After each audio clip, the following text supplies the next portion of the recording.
Hey guys, welcome back. Part 2 of the 1986 Honda Rebel 450 bobber build. I took apart the carburetor a little bit, so to give you an idea, and you could probably infer this because I got a few on the go, with essentially 3 bike projects and the Camaro and the S10, and there's a Bronco around the corner. I build on all of these, and so I've got a very small build budget for each of these, as in at the moment, zero. So I really didn't have the money to drop towards a carb rebuild kit, so I just took them apart. And actually they look pretty good. I've got the float bowls off at the moment. You can see there's some schmutz down here at the bottom. I'm gonna give those a shot of the old PB Blaster to clean them. And then some compressed air just to get those nice and clean. I did drain them before, obviously. They had some fuel in it, and obviously it's probably sat there for a while because that's where that debris comes from. I also went ahead and pulled out the pilot jet and the main jet out of there, and they were pretty gunked up, so I put them in a little bath of PB Blaster. Here they are. I did it for both carbs here. I'd use the eye check just to see if I could see light through them, and in both of them, actually, they were completely clogged. So I've got those cleaning. I'm actually going to hit both chambers with some PB Blaster in there just to make sure that any debris that's in there gets loosened up, and then blast it with some shop air too to clear those out all the way. I've got new puke pipes on either side here, and then also the new vacuum lines, as well as a new fuel line that'll run in there too. I'll probably integrate a inline fuel filter at some point too, but for right now I'm just doing it on the cheap. But they actually look good. The carbs looked really good. They had good movement. The floats actually are really in good shape and everything, so just needed a bit of a clean, and hopefully that'll be all I need to do. If I need to, I can always get the rebuild kit. I found one on Amazon for I think like 25 bucks. So that's an option. But what I want to do is get these back together, get them back on the bike, put a little bit of fuel in it, and then see if I can't actually get it to turn over and fire first before I start going into anything else. Obviously, getting the bike running is the main priority, but after that, then I can start to do things like, making it roadworthy. As an update, I think it was at the end of my last video, but I wanted to just tell you, so at the moment we've got the headlight running, both turn signals, all the dash lights. So electronics are done on the front end, and what I'll be doing shortly is actually, I think I'll probably build a license plate mount for the back and integrate a tail light and license plate lights into that. So that'll be something that's coming up very shortly to help get it more road legal. But yeah, if these carbs work out well and I get the engine fired, then we're laughing. So I'd really like to be able to get this project done and back on the road. I guess if I had to ballpark it, I want to get it back on the road for less than 600 bucks, which might sound crazy. I priced it, a set of tires on this, I'd like to get Dunlaps. A set of Dunlaps on this is going to cost about 200 plus mounting, 250-ish. And then I priced the parts that I know I need for this bike, which is probably another 200 or so. And I'm in it for about 200. So at the moment, we're probably going to be between, I guess, 600 and 700. But what I'll do is actually, I'll kind of itemize it as we go through the build. At the very end, when it's completely done, I'll go ahead and tell you how much it cost altogether. For example, with this Yamaha 1100, I'm only into this bike for, it's less than 600 bucks. I want to say maybe 570, 580. That's with the purchase of the bike and everything. So I really want to make sure I stay on a low budget here like this, just because, with these bikes, you put too much into them and there's nothing to get out of it. So anyway, I'll hit you up with more about the carbs in just a second.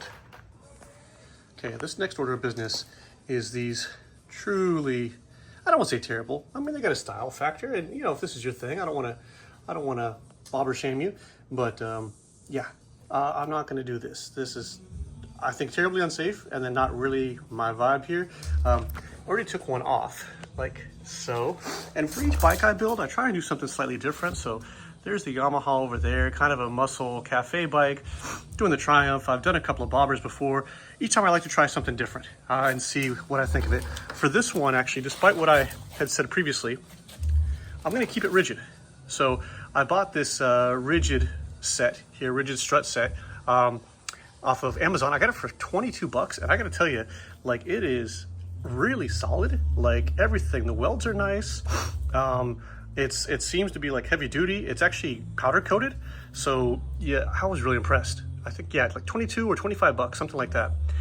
So what I'm gonna do, this is where I already took the other one out. I'm gonna keep this bad boy rigid and put a Springer seat on it. So there's a Springer seat that should arrive later today. I've never ridden a rigid bike, which this might be the first and last time I decide to ride a rigid bike, but we'll find out together. And it kind of suits the look. So instead of putting shocks on it, we're gonna just put these struts on, and I'll show you how she looks after I get them installed. All right, change of plan. So it turns out that the I guess, I don't know what you call this, stud, mount, whatever, right here where the shock used to go and where the rigid strut would go are completely different sizes, not even close. And rather than having my father-in-law machine this down and try and get that on, I just decided to go with my initial instinct, which is I'm going to mount some new shocks on here.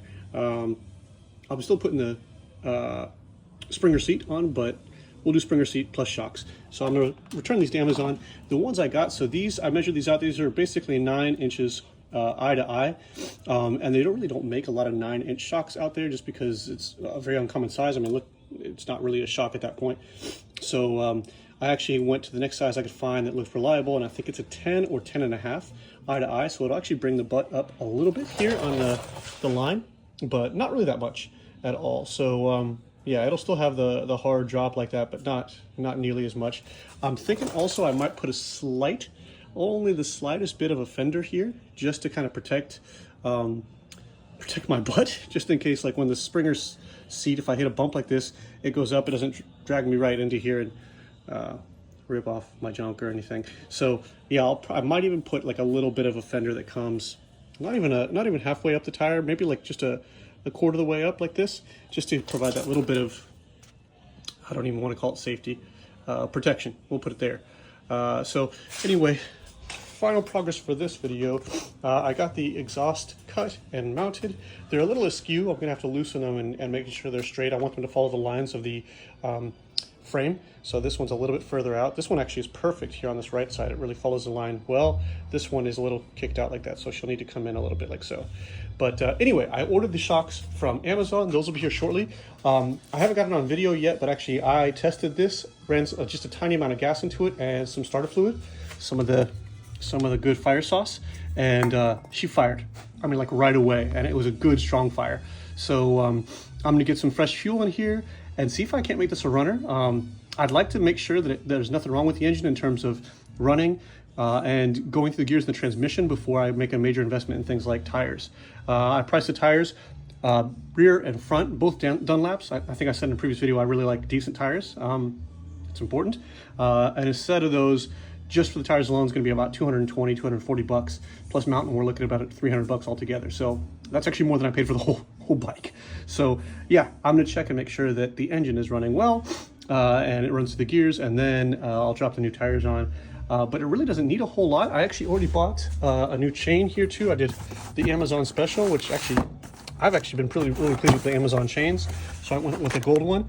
For the 450s, they run a 525, I believe 120.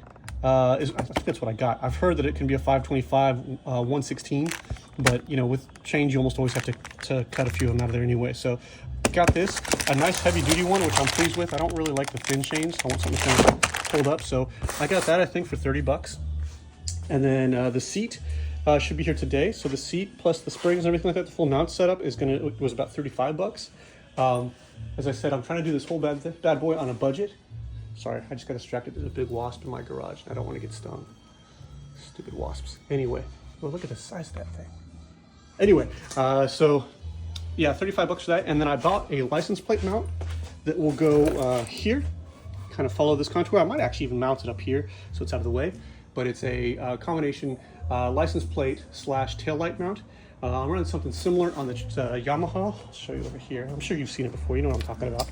But here's the mount with just a plate like this. I've got, these are lights that comes down because in Texas you have to have a lit license plate. And then the one I got actually has place for an old, I think it's a 32 Ford style taillight. So yeah, anyway, it'll fit the vibe of the bobber there too. So, and if you got any suggestions, so the Yamaha, in case you're wondering about the status of the Yamaha, it actually fires and fires hard, but will not idle. So if you've got any suggestions on why that might be, I'd love to hear it, because it's driving me nuts and I want to get this bike done, because as soon as it's running and idling, I'm going to tuck all this wire in here and finish it and put the seat on and then get it titled, or registered rather, here. So anyway, any thoughts you got, I'd love to hear it. And then as always, thanks for watching the videos, guys.